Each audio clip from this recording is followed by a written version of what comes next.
हमारी gun shot की recap series का चैप्टर फर्स्ट है इलेक्ट्रिक चार्ज एंड फील्ड।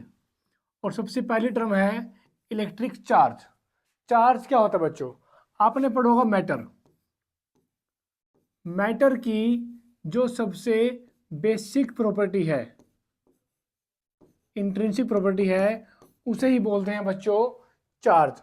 और चार्ज का सिंबल क्या है? आप बड़ा क्यू भी लिख सकते हो और छोटा क्यू भी आप लिख सकते हो। चार्ज की एसआई यूनिट वो है कूलाम्ब, जिसका सिंबल है सी। और यह कैसी क्वांटिटी है? It is a scalar quantity.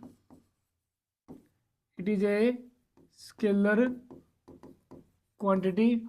और चार्ज दो तरह के होते हैं, पॉजिटिव और नेगेटिव। पॉजिटिव और नेगेटिव। आगे बढ़ते हैं।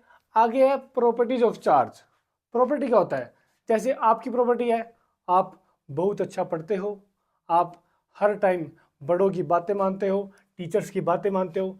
ऐसे ही कुछ प्रॉपर्टी है किसकी? चार्ज की। जैसे पहली है सेम चार्ज, पॉजिटिव पॉजिटिव या फिर नेगेटिव नेगेटिव। क्या करेंगे?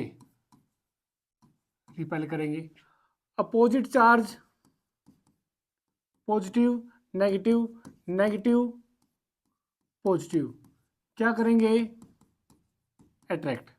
जैसे नॉर्मल लाइफ में होता है, सेम जेंडर के लोग क्या करते हैं? रिपेल करते हैं, अपोजिट के अट्रैक्ट। और क्या है? चार्ज हमेशा होगा मास के साथ। अगर किसी बॉडी पर मास है तभी चार्ज हो सकता है। अगर किसी बॉडी का मास 0 है तो उस पर चार्ज नहीं हो सकता। थर्ड है चार्ज क्या होता है? कंजर्व। अगर किसी सिस्टम में, किसी आइसोलेटेड सिस्टम में कुछ चार्जेज हैं तो वो उतने ही रहेंगे जितने थे। और क्या है? Charge is additive. चार्ज एक स्केलर क्वांटिटी है, तो अगर किसी सिस्टम में कुछ चार्ज है +7 कूलाम्ब, -3 कूलाम्ब, -2 कूलाम्ब, तो अगर टोटल चार्ज पता करना हो तो उनको ऐड कर देंगे। +7 -3 -2 कितना आ गया? +2 कूलाम्ब टोटल चार्ज आपका आ जाएगा। Last and most important, charge is quantized. Charge क्या है? क्वांटाइज्ड है। जैसे Q is equal to ±NE। N यहाँ पर क्या है? इंटीजर। और ई क्या है यहाँ पर? जिसका वो मल्टीपल होगा हमेशा। चार्ज या तो 1 E होगा, या 2 E, या 5 E, 10 E। ई क्या है? फंडामेंटल चार्ज, जिसकी वैल्यू होती है 1.6 इंटू 10⁻⁻19 कूलाम्ब। आगे बढ़ते हैं। कूलाम्ब्स लॉ। अभी हमने पढ़ा कि चार्ज या तो अट्रैक्ट करेगा, चार्ज या फिर रिपेल करेगा। जब वो खींचेगा एक दूसरे को या फिर धकेलेगा तो कुछ फोर्स लगेगा। वो फोर्स किसने बताया? कूलाम्ब्स ने। वो फोर्स जिसे बोलते हैं इलेक्ट्रोस्टैटिक फोर्स या फिर कूलाम्ब्स फोर्स। वो डिपेंड करता है दोनों चार्जेस की प्रोडक्ट के। कैसे? Directly proportional to the product of their charges. दूसरा, उन चार्ज के बीच का डिस्टेंस कितना है उस पर करता है इनवर्सली प्रोपोर्शनल। इन दोनों को मिलाएंगे तो हो जाएगा Q1 Q2 by r square. और इसको हटाएंगे, लगेगा K Q1 Q2 by r square. K की वैल्यू क्या होती है? K is 1/4 pi epsilon naught. किसके लिए? ओनली फॉर एयर, वैक्यूम या फ्री स्पेस। और K की वैल्यू क्या होती है? 9 × 10⁹ न्यूटन मीटर स्क्वायर पर कूलाम्ब स्क्वायर। एप्सिलॉन की वैल्यू क्या होती है? 8.85 × 10⁻⁻12 कूलाम्ब स्क्वायर पर न्यूटन मीटर स्क्वायर। तो हमारा फोर्स का फॉर्मूला आ गया F is equal to 1/4 pi epsilon naught Q1 Q2 by are square. ये फॉर्मूला किसके लिए है? एयर के लिए। अगर किसी और मीडियम में रखेंगे तो हमारा फॉर्मूला हो जाएगा 1/4 pi K epsilon naught Q1 Q2 by are square, where K is called dielectric constant. Next है Coulomb's law in vector form. अगर किसी भी फिजिकल क्वांटिटी को आपको वेक्टर फॉर्म में कन्वर्ट करना है तो उसके मैग्नीट्यूड को मल्टीप्लाई कर दो उसके यूनिट वेक्टर से। इसका मैग्नीट्यूड क्या था? 1/4 pi epsilon naught Q1 Q2 by are square. और आर कैप का फॉर्मूला क्या होता है? R vector by r mod. तो हमारा वेक्टर फॉर्म में आ गया 1/4 pi epsilon naught Q1 Q2 by r cube और आर वेक्टर। आर वेक्टर की वैल्यू R12 भी हो सकती है और आर वेक्टर की वैल्यू R21 भी हो सकती है। डिस्प्लेसमेंट वेक्टर है ये, क्लास 11th आपने पढ़े होंगे। इसको और फर्दर आप ऐसे कर सकते हो R2 माइनस R1। नेक्स्ट हमारे पास रिलेटिव परमिटिविटी। दो चार्ज आपस में कितना फोर्स लगा रहे हैं वो डिपेंड करता है कि वो चार्ज रखे कहाँ पर है, किस मीडियम में है, वो मीडियम उनको कितनी परमिशन दे रहा है। जैसे आपका स्कूल आपको कितनी परमिशन देता है फ़ोन चलाने की, आपका घर आपको कितनी देता है, तो वो परमिशन आपको कितनी मिल रही है। सेम वे से दो चार्ज को आपस में फोर्स लगाने के लिए कितनी परमिशन मिल रही है उसे बोलते हैं परमिटिविटी। फिर है हमारे पास रिलेटिव परमिटिविटी। घर पर परमिशन कितनी है, स्कूल में कितनी है, उन दोनों का रिलेशन क्या है उसे बोलेंगे रिलेटिव परमिटिविटी। सेम परमिटिविटी का सिंबल है एप्सिलॉन आर और इसी को बोलते हैं डाइलेक्ट्रिक कांस्टेंट, जिसका सिंबल है K. Relative permittivity of medium to the permittivity of air. किसी मीडियम में, कोई भी मीडियम है, वो कितनी परमिशन दे रहा है, दूसरी तरफ एयर कितनी परमिशन दे रही है, इन दोनों का जो रेशो होगा उसे बोलेंगे डाइलेक्ट्रिक कांस्टेंट या फिर रिलेटिव परमिटिविटी। यहाँ पर मीडियम का फॉर्मूला आ गया के एप्सिलॉन नॉट। हमारा फोर्स का फॉर्मूला क्या था एयर में? 1/4 pi epsilon naught Q1 Q2 by are square. Medium में क्या हो जाएगा? 1/4 पाई, यहाँ पर आएगा एप्सिलॉन m, जिसकी वैल्यू होती है K epsilon naught Q1 Q2 by are square. अगर इन दोनों को आप कंपेयर करो तो ये वैल्यू किसकी है? एफ ए की। तो एफ एम कितना आ गया हमारे पास? एफ ए बाई के, यानी कि किसी मीडियम में जो फोर्स है वो के गुना कम हो जाएगा as compare to force in air. आगे हमारे पास सुपर पोजिशन प्रिंसिपल। दो चार्ज के बीच का फोर्स होता है के Q1 Q2 by are square. ये सिर्फ दो चार्ज के बीच का फोर्स है। अगर तीसरा चार्ज भी आ जाए, लाइफ में अगर तीसरा बंदा आ जाए तो उसके फोर्स पर, उनके रिलेशनशिप पर फर्क पड़ता है, लेकिन चार्जेस में ऐसा नहीं है। ये कोई भेदभाव नहीं करते। अगर दो चार्ज हैं Q1 Q2, एक तीसरा भी आ गया तो पहले वाले पर कोई फर्क नहीं पड़ेगा, पहले फोर्स पर कोई फर्क नहीं पड़ेगा। उसे बोलते हैं सुपर पोजिशन प्रिंसिपल। अगर एक और आ गया तब भी नहीं पड़ेगा। जैसे अगर आपको निकालना फोर्स ऑन वन चार्ज, तो वन पर फोर्स 2 भी लगाएगा, वन पर फोर्स 3 भी लगाएगा 1 पर फोर्स भी लगाएगा, हम उन सभी का वेक्टर सम कर देंगे, हमारे पास नेट फोर्स आ जाएगा फोर्स ऑन चार्ज Q1। आगे बढ़ते हैं।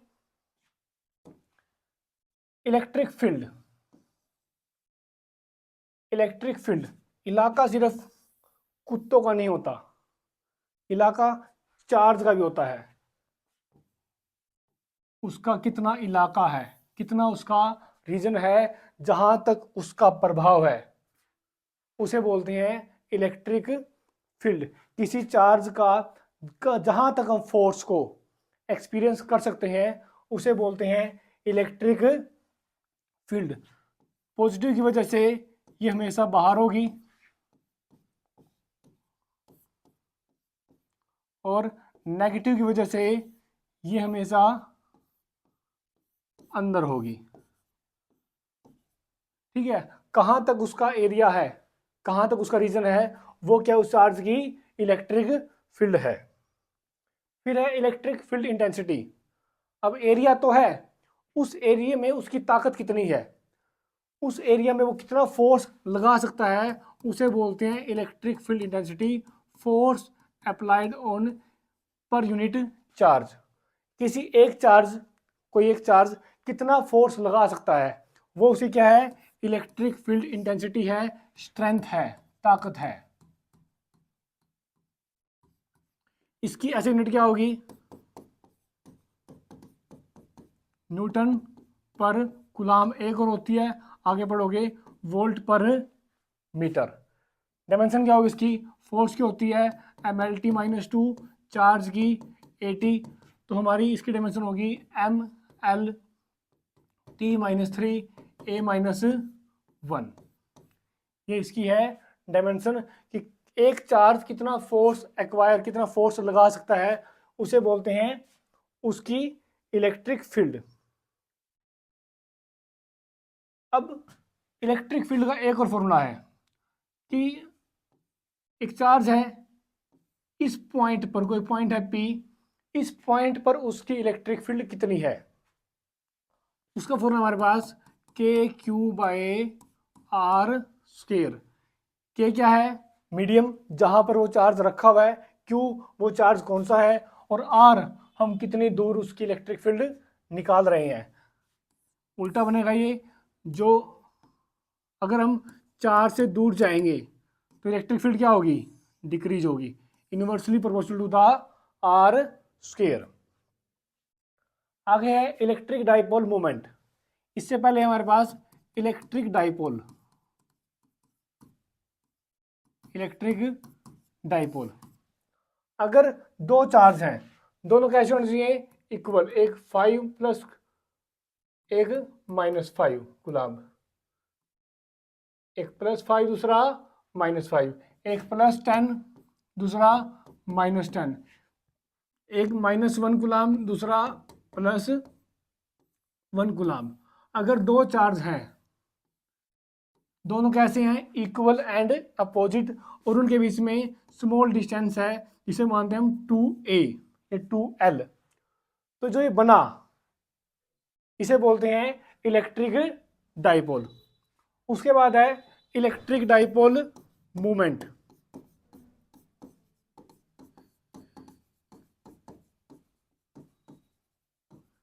इलेक्ट्रिक डाइपोल मूवमेंट क्या होता है, दो चार्ज आपके पास, एक है मान लो +Q, दूसरा है मान लो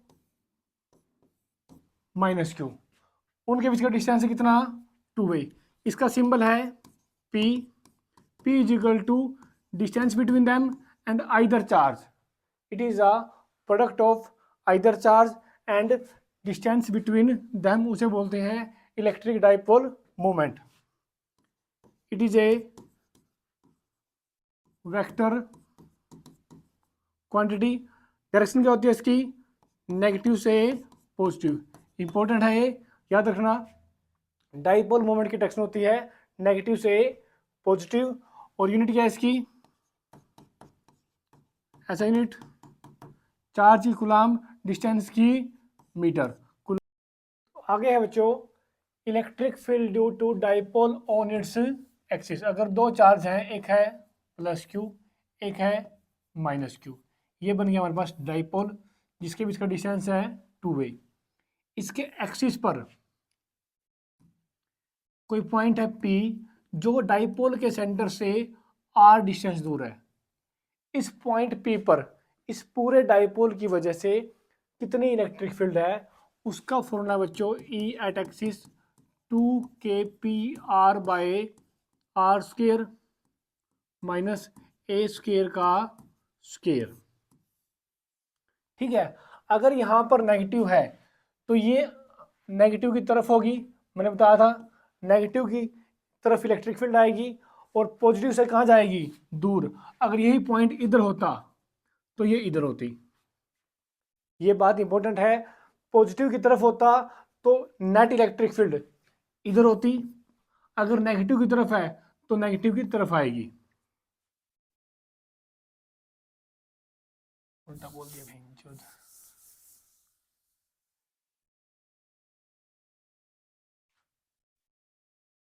नेक्स्ट है बच्चों electric field due to dipole. एक डाइपोल बनाएंगे, +q चार्ज -q चार्ज, जिसके बीच का डिस्टेंस है मान लो 2a होता है, और इसके एक्सिस पर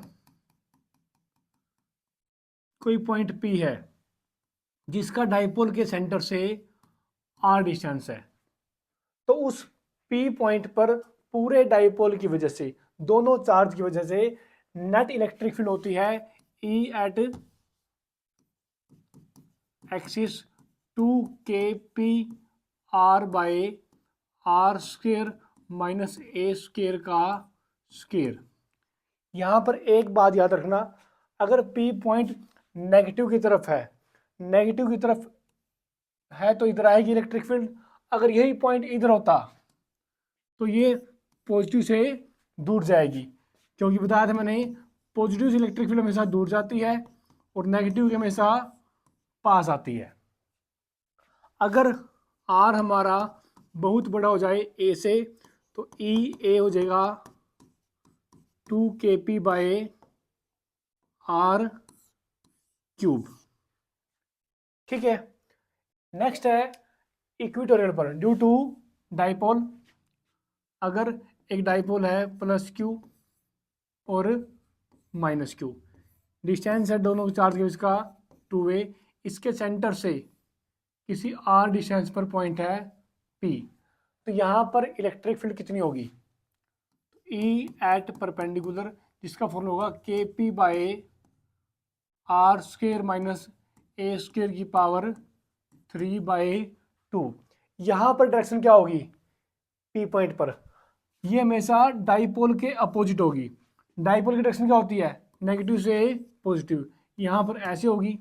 अगर मैं डाइपोल को उल्टा रख दूँ, इधर हो जाए नेगेटिव, इधर हो जाए पॉजिटिव, तो वो इधर होगी। ठीक है, हमेशा डाइपोल की डायरेक्शन के अपोजिट होगी। If r is greater than a, very greater than a, तो E at perpendicular kp by r cube, और E परपेंडिकुलर जो होती है E एक्सिस वो डबल होती है E परपेंडिकुलर के। वहाँ पर था 2kp बाई आर क्यूब और यहाँ पर क्या है kp बाई आर क्यूब, तो E एक्सिस की डबल है किससे, E परपेंडिकुलर से। नेक्स्ट है टॉर्क ऑन डाइपोल। अगर इलेक्ट्रिक फील्ड में कोई डाइपोल रखा हुआ है जो एंगल में है थीटा, जिसका एंगल है इलेक्ट्रिक फील्ड के साथ थीटा, तो उस पर टॉर्क कितना होगा, टॉर्क होगा PE साइन थीटा। अगर थीटा 0 हो जाए तो टॉर्क हो जाएगा 0, अगर थीटा हो जाए 180 तो भी टॉर्क क्या हो जाएगा 0।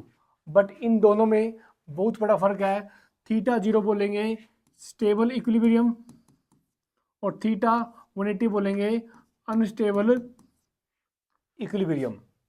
ठीक है, और थीटा 90 पे होगा टॉर्क PE, इसे बोलते हैं मैक्सिमम टॉर्क। ठीक है बच्चों, नेक्स्ट है हमारे पास इलेक्ट्रिक फ्लक्स, जिसका सिंबल है फाई।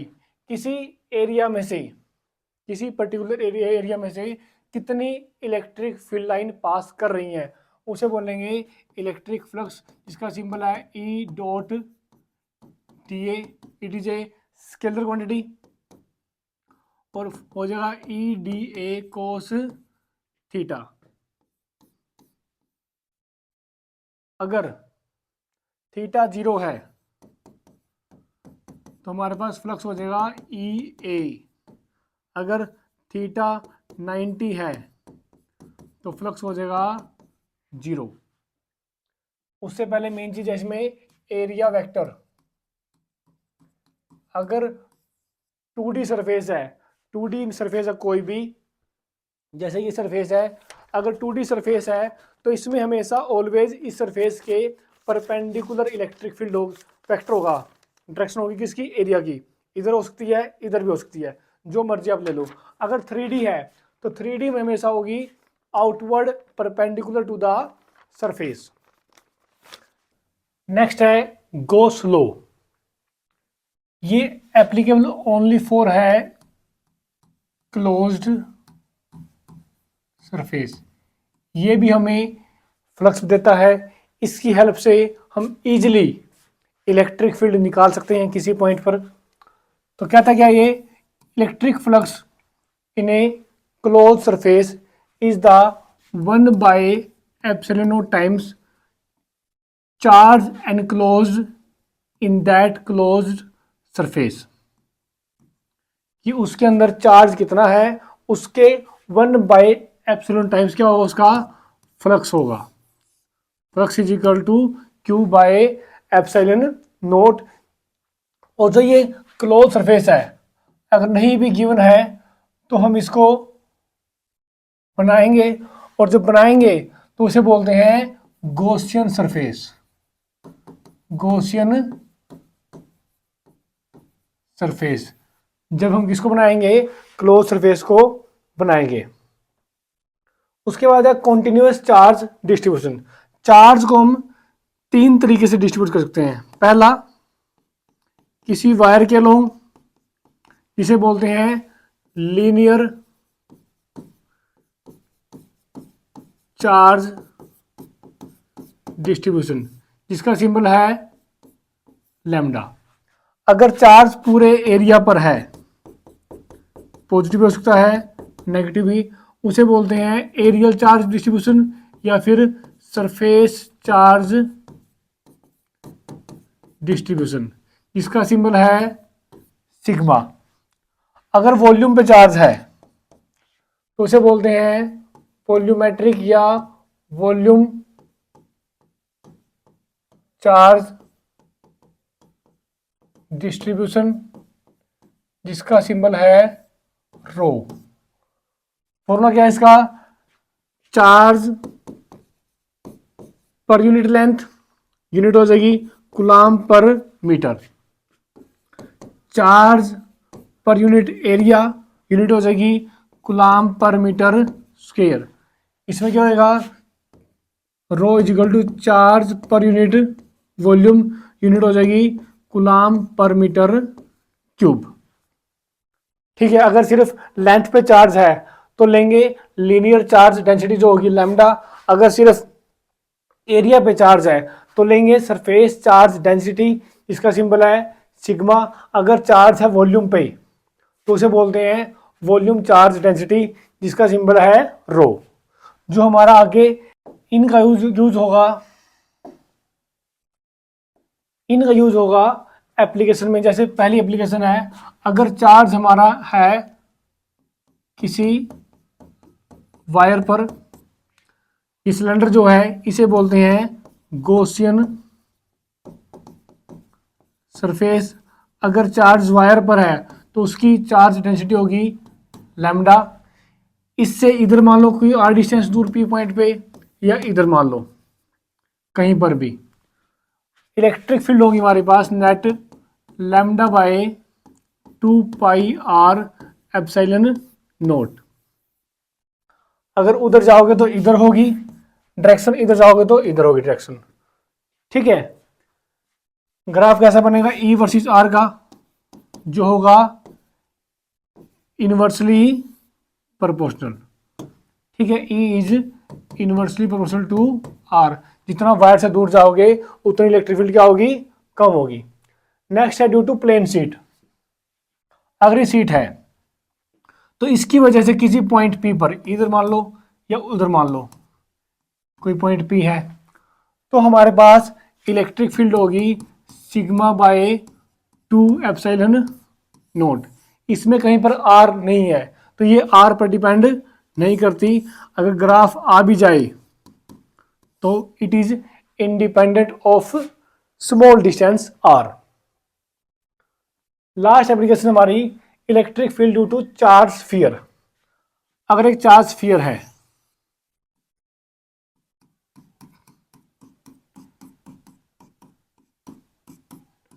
ठीक है, इसके 3 केस होंगे। केस फर्स्ट, अगर हम अंदर कोई बनाते हैं गॉसियन सरफेस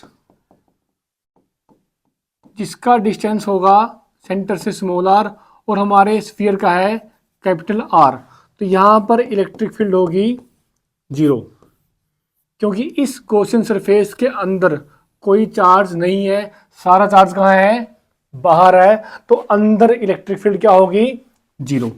केस 2, अगर हम आ जाते हैं इससे बाहर, ये है हमारे पास स्फीयर, अगर इससे बाहर हम लेते हैं गॉसियन सरफेस जिसका अगेन रेडियस है स्मॉल आर और हमारे स्फीयर का है कैपिटल आर, तो हमारा ई होगा sigma capital r square by epsilon naught small r square. ये होगी किसी पी पॉइंट पर जो स्फीयर से बाहर है। अगर ये पी पॉइंट सरफेस पर ही आ जाए, ये आर इज इक्वल टू दोनों आर हो जाए,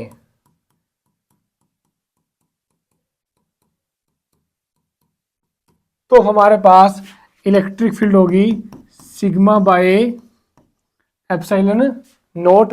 अगर सिग्मा की वैल्यू पुट करो तो ये आ जाएगा हमारे पास Q by A epsilon naught जो होगा 4 पाई एप्सिलॉन नोट, तो E is equal to 1/4 pi epsilon naught Q by R square. यही फॉर्मूला हमारे पास सिंगल चार्ज का, के क्यू बाय आर स्क्वायर। ये थे हमारा चैप्टर फर्स्ट का रिकैप जो हमने अभी किया।